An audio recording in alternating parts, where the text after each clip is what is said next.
پێشکەشە ڕزاکرد دۆستی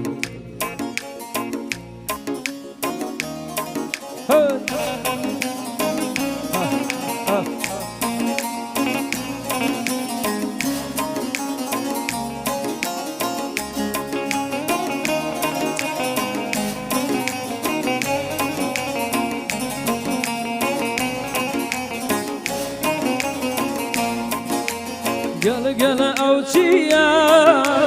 تيكا أصليا يار لمن دورا أقايلني ورا ورا قل قل أوشيا تيكا أصليا يار لمن دورا أقايلني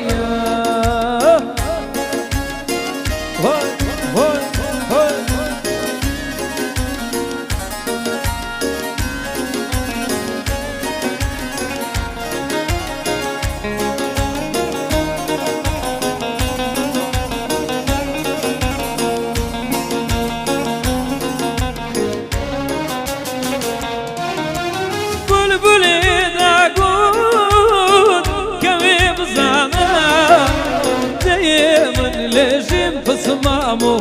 باغو بيستانا بلبل داغود كوي بزانا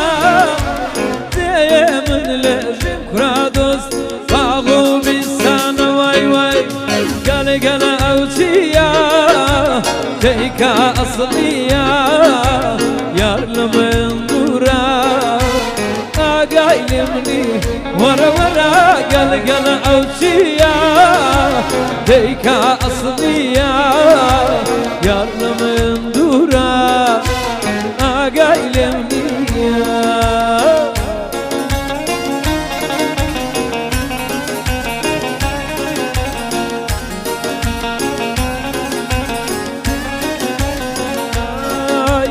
برقي غمام القرتو هاتمو مشارك برقي غمام القرتو هاتمو مشاركة هاتم بروادي داري خميك السكاركة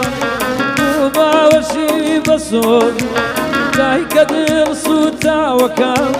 داكو بزاني تندا بس يا أزاركا بس يا أزاركا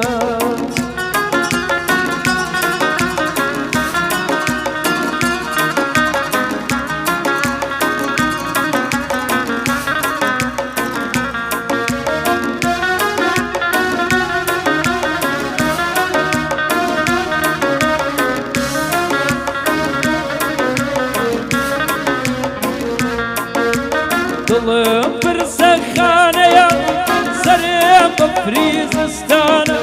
هميشة خملة بالا ترين ميوانا